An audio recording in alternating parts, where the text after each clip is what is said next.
berkenaan isu semasa. So saling follow satu sama lain lah, sebab kita ni di dalam sebagai penyokong Kerajaan Perpaduan dan juga penyokong kepada Datuk Seri Anwar Ibrahim untuk kita kekalkan dia untuk satu penggal ni 4 tahun lagi kita ada. Itu caranya kita saling mendukung satu sama lain. Follow orang yang dah terbang-terbang ni, itu cara dia untuk kita tambah followers. Alright. Baik. Berita gembira hari ni, Perikatan Nasional hilang kemaman. Jadi bukan 32 kosong, 31 kerusi saja sekarang ini. Ini peluang untuk Barisan Nasional merampas kembali kemaman.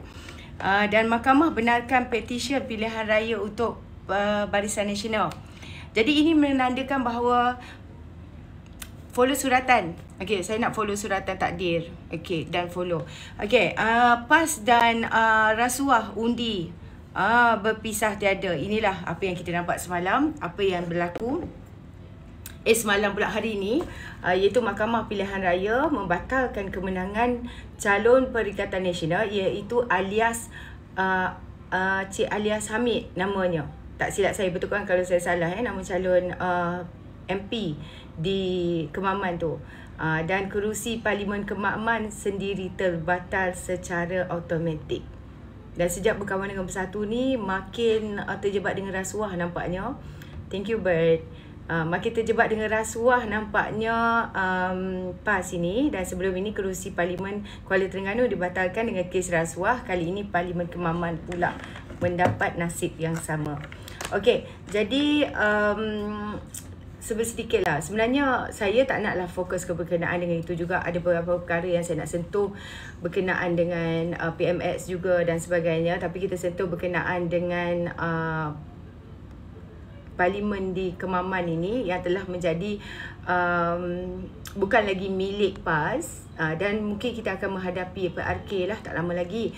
Dan sogokan ketika berkempen ni, apa yang kita boleh dapat lihat bahawa ini terjadi. Rasuah dan PAS ini tidak berpisah. Mereka berpisah tiada. Begitu. Dan Mahkamah Pilihan Raya mengisytiharkan bahawa keputusan PRU15 berkenaan dengan Parlimen Kemaman terbatal dan tidak sah. Dan di sebalik kemenangan bergaya PN yang konon dia berbangga meraih 27,000 undi itu, rupa-rupanya adalah hasil daripada rasuah. Berhubung dengan sogokan semasa tempoh berkempen bagi mengundi calon gabungan PAS itu, iaitu Cik Alias Hamid ini. Jadi hari tu kat Terengganu, sekarang ni kat Kemaman. Jadi mereka ini tak bersih. Tak bersih sama sekali, memang kotor, sangat kotor PAS ini. Memalukan bagi satu parti yang menganggap diri mereka berjuang perjuangan Islam. Tetapi apa yang kita lihat, mereka merasuah pengundi-pengundi secara keji, secara jijik khususnya. Jadi ini yang saya katakan, Islam apa yang kamu bawa ini? Adakah Islam yang nak memberi contoh bahawa rasuah itu sedekah, menormalisasikan rasuah? Adakah begitu? Bila rasuah jadi sedekah semasa PRU15 lalu, maka kita dapat tengok sekali lagi pilihan raya kecil. Ini membazirkan duit rakyat. Kerana kamu telah main kotor berkenaan dengan pilihan raya. Kamu kata kamu bawa Islam, tapi kamu telah main kotor dalam pilihan raya. Kali ni Kemaman pula. So standby lah semua. Lagi lebatlah fitnah-fitnah yang akan dimainkan oleh Walaun demi mereka ini memenangi kerusi, memenangi balik kerusi Parlimen Kemaman ini.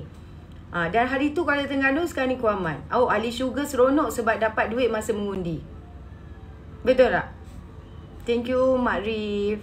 Follow Mak Rif guys.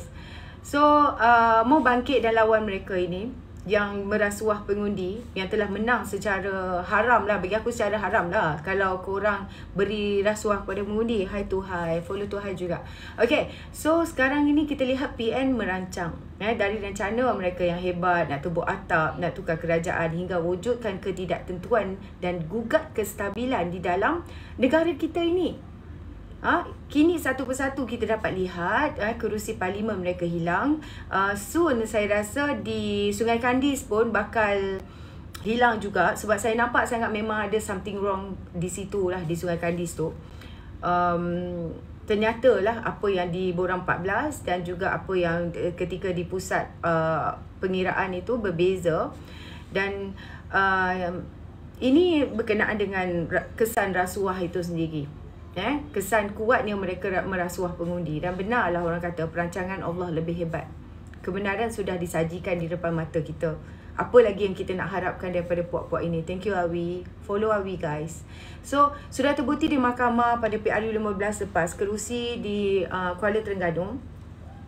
Dan sekarang ni Kemaman yang dimenangi oleh PAS adalah dari hasil rasuah dan sogokan itu sendiri. Dan kita yakin banyak lagi kerusi yang dimenangi oleh PAS dan PN hasil daripada rasuah ini yang telah difailkan petitionnya oleh Pakatan Harapan. Hari itu di Sungai Kandis, saya tak pasti Hulu Kelang ada file tak. Tapi saya rasa kalau tak file memang rugilah. Kan? Bagaimana parti rasuah dan kuat menyogok boleh disokong oleh orang-orang Islam dan menganggap mereka ini parti Islam. Itu yang menjadi persoalannya. Dan bagaimana mereka yang merasuah dan menyakau ini menyogok dan diundi oleh orang-orang yang kata nak memperjuangkan Islam. Sebab dia nampak parti ini yang paling perjuangkan Islam. Islam bagaimana? Islam yang menyogok dan merasuah. Itu adalah benda haram. Adakah sebuah parti yang membuat pelakuan haram ini kamu boleh anggap dia sebagai memperjuangkan Islam, mematabatkan Islam? Adakah begitu? Jangan kita bersekongkol dan jangan kita bersubahat dengan kerja haram dan berdosa ini, kan. Jadi kini kita lihat mahkamah batalkan kemenangan PAS dan Perikatan Nasional di Kemaman ini. Pilihan raya kecil akan berlaku. Ingat semua, wahai kawan-kawan semua, jangan diundi lagi parti rasuah ini, penyakau dan pefitnah ini. Buka mata saja bohong, buka mata saja fitnah. Inilah puak-puak walaun yang mereka ni bukan ahli syurga, malah kita nampak sebagai ahli neraka. Sebab buka mulut je bohong, buka mulut je fitnah. Saya tak kata UMNO bersih, tapi kalau UMNO ada buat salah, buktikanlah di parlimen atau filekan petition berkenaan dengan dia telah merasuah mana-mana individu semasa pilihan raya. Itu simple je, kan? Seperti apa yang dibuat oleh UMNO. Jadi korang kena patut malulah. Satu petition pun tidak dibuat kepada BN untuk membatalkan kerusi Barisan Nasional, tetapi kamu telah dua sekarang ni terbukti dua kerusi yang telah merasuah pengundi. So are you worse than BN? Kalau selama ni kita nak melawan BN dan UMNO kerana rasuah, adakah kamu lebih teruk daripada Barisan Nasional? Sebab Barisan Nasional saya tak dengar lagi merasuah pengundi lately. Tapi yang saya nampak PAS yang banyak merasuah sampai kehilangan kerusi di beberapa tempat. Malu je parti Islam tapi merasuah. Betul? Okey, so kita hormat keputusan mahkamah, terpulang kepada perbincangan untuk peringkat tertinggi sama ada parti mereka ini untuk merayu atau tidak. Sekiranya parti mengambil keputusan untuk tidak merayu bagi menjimatkan masa, tentu akan berlaku pilihan raya kecil. Dan wang rakyat akan terpaksa digunakan untuk mengendalikan pilihan raya kecil ini. Namun kita kita nampak dan kita juga di sini akan cuba sedaya upaya untuk memenangi kerusi tersebutlah. Sebab ini adalah peluang. Dan setakat ini dua kerusi yang kosong seperti di PRK Pulai dan Simpang Jeram, kita adalah beri telur ayam kepada mereka. Saya yakin di Pelangai juga kita mampu beri telur ayam kepada mereka. Dan di Kemaman insya-Allah tak ada yang mustahil. Jadi okay, leave it there. Mungkin kita akan bangkitkan kembali mengenai kerusi di Kemaman. Saya nak sentuh sedikit berkenaan dengan perbaikan tandas sekolah ini.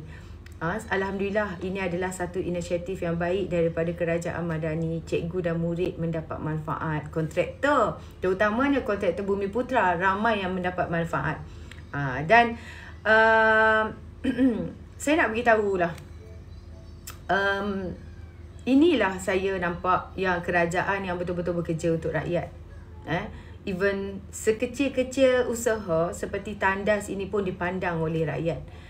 Jadi saya nak beritahu di sini bahawa kita kena hargai kerajaan yang sedang bekerja untuk rakyat inilah, khususnya ramai yang mendapat manfaat. Bayangkanlah kalau tandas yang dipandang sepi oleh pemimpin-pemimpin khususnya lah kan.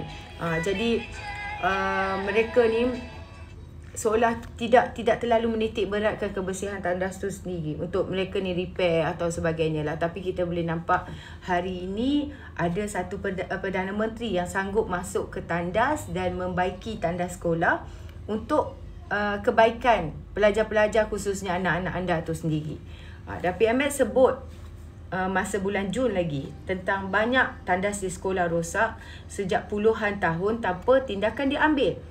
PMS tekankan murid perlu mendapat kemudahan yang selesa. Aku ingatlah daripada aku zaman sekolah dulu pun, kalau sebut pasal tandas sekolah ni selalunya memang tahap yang teruk, yang amat lah. Nak buang air besar memang sama ada aku masuk menyusup ke tandas guru ataupun aku ni tunggu balik rumah lah kan. Sekarang ni kita nampak dah banyak di media sosial tandas-tandas yang dah siap, lebih cantik daripada tandas awam, lebih cantik daripada tandas guru kan. Dan PMS turun sendiri ke beberapa sekolah dengan lawatan mengejut untuk melihat perkembangan terkini untuk baik pulih tandas-tandas sekolah.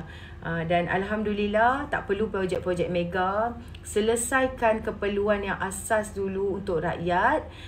Inilah Malaysia Madani khususnya. Terima kasihlah PMS kerana cakna nampak keperluan-keperluan, sebab sudah lama tandas sekolah tidak mendapat perhatian sewajarnya. Itu yang sebenarnya. Biasanya peruntukan kecil diturunkan oleh pembaikan ini atau kerosakan kecil seperti paip atau tangki tidak berfungsi, itu saja. Sama ada aliran air tidak lancar ke ataupun udaraan pencahayaan kurang baik, itu saja. Tapi sudah lama kita ni mengharapkan perbaikan secara menyeluruh. Maknanya the whole tandas tu, daripada lantainya, daripada pintunya, daripada jambannya, daripada flushnya, daripada sinkinya, semua kan. Jadi alhamdulillah tahun ini kita ada seorang Perdana Menteri yang perform, yang iaitu Datuk Seri Anwar Ibrahim, yang menurunkan peruntukan khas untuk menaik taraf tandas murid. Dan ada pihak yang memandang sinis, yang memanggil Datuk Seri Anwar Ibrahim sebagai PM tandas dan sebagainya, dan menganggap pembaikan ini membazir. Bagi saya, biarlah pendidikan sasiah bermula dengan penjagaan kebersihan di tandas. Dalam ibadah juga kita bermula dengan hukum toharah dan istinja, betul? Dan semoga para pelajar dapat menghargai kemudahan ini dan menggunakan sebaiknya. Dan diharapkan juga dengan infrastruktur pendidikan yang terus mendapat perhatian oleh kerajaan hari ini dari semasa ke semasa seiring dengan kemajuan pendidikan itu sendiri. Jadi kita patut bersyukur dan berterima kasih kepada PMS yang telah pun berikan terbaik kepada rakyat Malaysia khususnya. Terima kasih Ahmad Sofian. Korang dah follow Ahmad Sofian ke belum? Okey. Baik, jadi itulah sepatutnya benda macam ni dah lama dah buat weh. Bukannya pergi repair Seri Perdana sampai 38 juta. Sepatutnya benda ni lebih mudah dibuat masa sekolah ditutup tempoh PKP dulu. Sebab PKP tu, masa PKP sepatutnya si Midin Cirit ni, dia tahu dah masuk Cirit tu susah kan, kalau tandas tak bersih. Jadi sebagai orang yang berpengalaman, terkena Cirit ni, patutnya dia mengutamakanlah tandas sekolah. Waktu PKP tu, masa sekolah tutup tu, bukan saja boleh baiki tandas sekolah, macam-macam benda lagi boleh repair. Contohnya dewan sekolah, peralatan sekolah yang dah barai tu boleh diganti sikit-sikit. Tapi itulah, bila negara kita ni ditadbir oleh penyangak-penyangak, bila negara kita ditadbir oleh penyakau-penyakau, elok-elok benda boleh guna masa ada untuk baiki tandas sekolah, baiki dewan sekolah, baiki kelas-kelas, dia pergi repair Seri Perdana. Itulah perangai Perdana Menteri yang tebuk atap. Nak cakap dekat hampa, kalau dia perangai elok, dia tak tebuk atap weh. Thank you Ain. Guys, follow kawan kita Ain ni. Dalam dia tutup parlimen, dia pergi corner lulus bajet dalam diam sampai beratus bilion. Duit dah keluar tanpa melalui parlimen. Dan sampai ke hari ni tak nampak jelas duit tu pergi mana masa darurat itu dibelanjakan. Kemana dibelanjakan pun kita tak tahu. Yang lebay menteri tu senang-senang dapat deal projek tempatan banjir direct nego. Berapa bajet lulus tu ikut suka dia lah. Si anak menteri seorang tu pula suruh minyak masak dalam keadaan rakyat tengah terdesak. Ada seorang tu main projek yang tak berapa cukup inci, main projek jana bawah meja dengan tycoon, padahal projek itu kononnya untuk Bumiputera. Tapi Perdana Menteri masa tu pura-pura hilang ingatan, kononnya tak terlibat langsung. Projek JK pun ada sakau juga, padahal projek JK bersabit dengan pengajian agama. Itu pun mereka main duit juga. Itu belum masuk bab duta khas lagi yang makan gaji buta. Dia tu lagi satu habuk pun tak ada fungsi lah kita kata kan. Itulah realiti betapa hapraknya mereka ni selama 33 bulan memerintah dan banyak habiskan duit kita ni oleh pemimpin yang tidak kompeten. Yang pemimpin yang kita nampak ada pun macam tak ada lah. Buat apa nak jadi pemimpin? Tak tahu, jenis tak reti nak mentadbir negara ni. Buat rugi rakyat saja. Kan? Hari ni bila PMS telah takbir negara, benda yang sekecil isu tandas pun PMS ambil berat untuk selesaikan, apatah lagi yang daruriat. Yang memang dah darurat dah, memang kena buat dah. Itu pun ada puak yang meroyan, menggila, mental dan sebagainya. Lantaklah puak tu nak meroyan ke, nak meraban ke, nak apa pun, yang penting PMS buktikan dia adalah pemimpin yang Malaysia perlukan hari ini. Saya tahu walaupun semua tak berani nak naik live saya kan, sebab even yang digelar ratu pun dah terjelir-jelir. Ini kan anak-anak seluang. Jadi gulak lah, duduklah bawah tu. Jadi tukang komen yang low class, tak berani nak naik atas, berdebat dan sebagainya. Continue lah menyokong puak-puak yang gagal, puak rasuah. Dan hari ini terbukti sekali lagi bahawa mereka adalah parti yang memberi rasuah. Okey. Jadi satu lagi isu yang hangat lately, tender rundingan terus. Dengan kos 80 juta, projek percetakan buku untuk kanak-kanak sekolah rendah di bawah JKOF. Sedangkan nilai keseluruhan projek percetakan buku itu hanya 15 juta sahaja. Persoalannya dekat sini, mana pergi lagi 60 juta? 65 juta. Mana pergi? Macam mana kamu boleh kata tak tahu dan tak terlibat langsung? Sedangkan peruntukan sebegini besar, jumlahnya wajib mendapat kelulusan menteri. Dan menteri mesti diberitahu dan dimaklumkan tentang pengurusan dan bagaimana projek itu, bajet itu diuruskan. Macam mana projek untuk prasekolah ini boleh dapat tender secara rundingan terus? Satu perkara, iaitu tanpa mendapat tanda tangan dari kamu sebagai menteri. Adakah kamu ni jenis tanda tangan je tanpa baca dahulu? Adakah begitu? Lepas tu kamu nak salahkan KSU kamu? Jika kamu tidak terlibat langsung, apa kuasa dan peranan SU di dalam projek berjumlah besar macam tu sampai 80 juta? Dan siapa dia di belakang projek ini yang memberi sokongan secara rundingan terus? Itu yang kita nak tahu juga. Sekarang bila dah najis, dah mula terpampang, masing-masing lepas tangan tak nak mengaku dia berak. Tapi baunya merata-rata sampai orang duk bau ni. Najis kamu ni. Tapi persoalan-persoalan ini harus dijawab dan secara tidak langsung memberi impak terhadap kamu dalam mahkamah nanti. Sekarang ni macam mana? Kamu yakin dengan tuduhan kamu kazaf hari itu? Jika tak boleh, boleh tak kalau orang lain yakin yang kamu terlibat dalam skandal ni? Itu belum masuk buat projek selenggara dan pembinaan dewan sekolah lagi. Balik-balik pergi kat Tycoon Cina juga. Macam mana? Balik-balik hampa bagi kat Tycoon Cina juga. Yang terpaling melaungkan Melayu, tetapi balik-balik dia bagi kat Cina. Balik-balik dia bagi kat Cina. Macam mana? Bukan aku nak persoalkan tak bagus. Okey, dah dia kompeten, dia layak, kita kena bagi dekat dia walaupun di Cina lah. Orang Melayu tak ada yang layak. Aku tak persoalkan itu. Tapi kamu yang terpaling mengatakan Melayu terseksa, tertekan, tertindas dan sebagainya.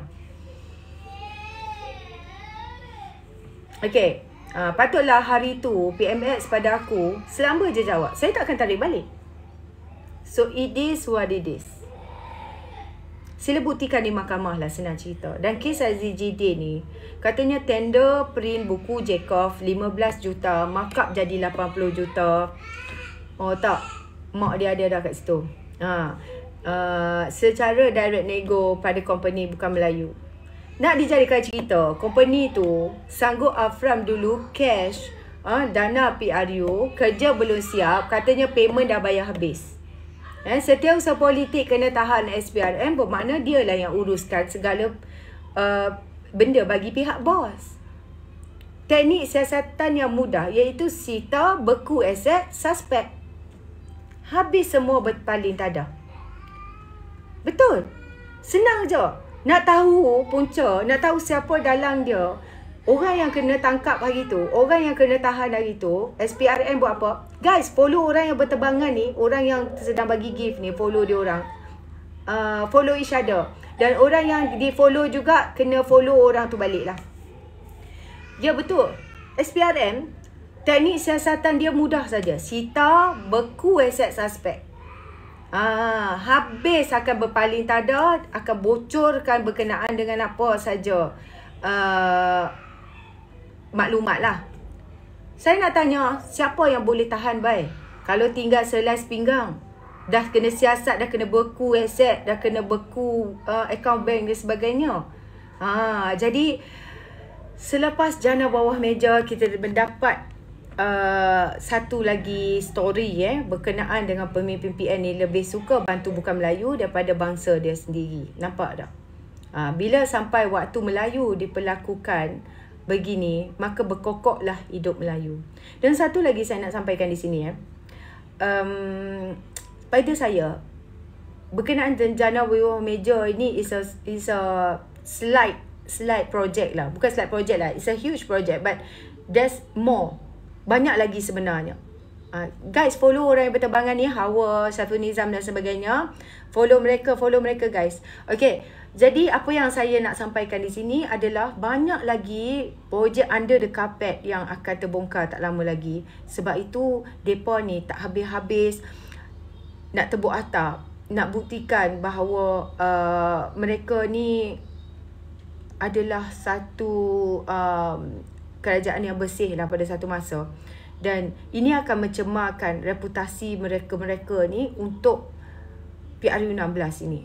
Sebab tu mereka takut sangat sekarang ni, sampai terdesaknya mereka untuk tebuk atap berkali-kali ni. Dan isunya di sini, apa yang saya nak sampaikan kepada korang, bagaimana syarikat kosmetik yang berstatus enterprise milik orang Cina boleh dapat tender print buku agama harga 80 juta. Bagaimana? Keduanya, setiausaha atau mana-mana pegawai bawahan tidak boleh sign harga kos projek yang bernilai 80 juta. Kalau SU ke, KSU ke, Setpol ke, kalau boleh luluskan projek 80 juta, kaya lah macam tu, mampu lah. Kan? Itu hanya taraf Menteri Pendidikan saja yang di bawah kapasiti dia, di bawah kuasa dia untuk meluluskan jumlah yang sebesar itu.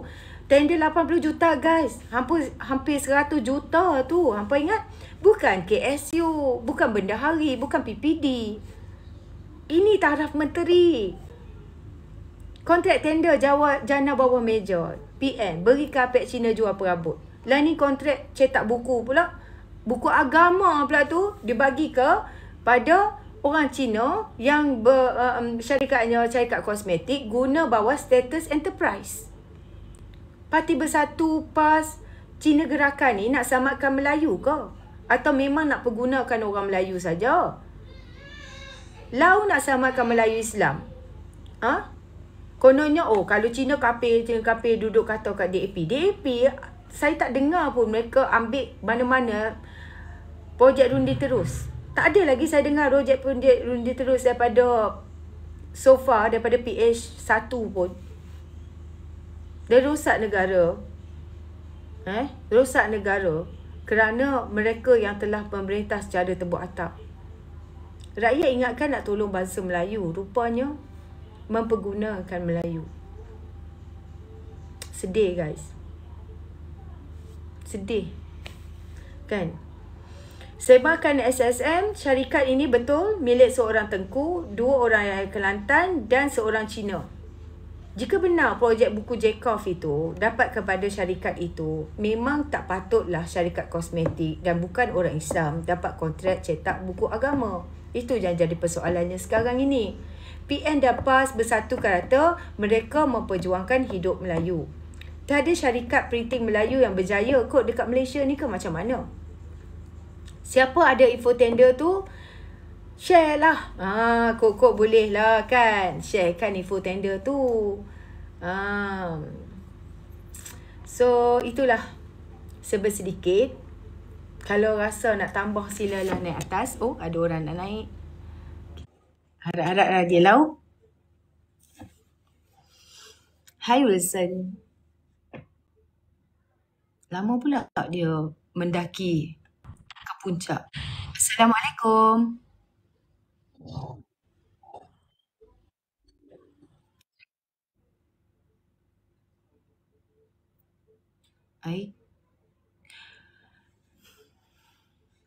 Perlukah saya menanti?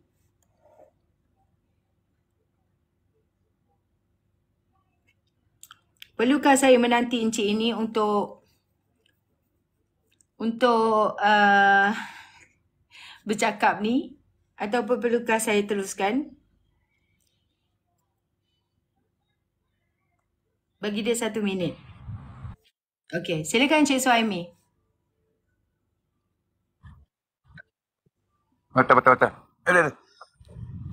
Line tak clear. Teruskan. Dah clear dah.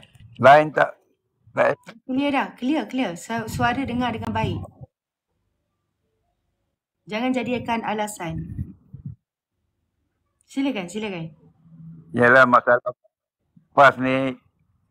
Kalau dia rasuah pun tak apa kak. Kunci syurga tu ada kat mereka dah.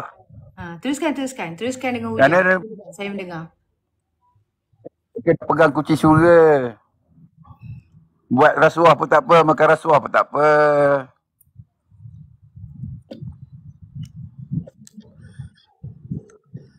Mana boleh kata tak apa, sebab itu membabitkan akidah bang. Tak boleh kata tak apa. Kita tak boleh kata makan rasuah tak apa, dia pegang kunci syurga. Tak boleh macam tu. Sebab yang mendengar ni ramai lagi yang kadang-kadang atas pagar, yang nak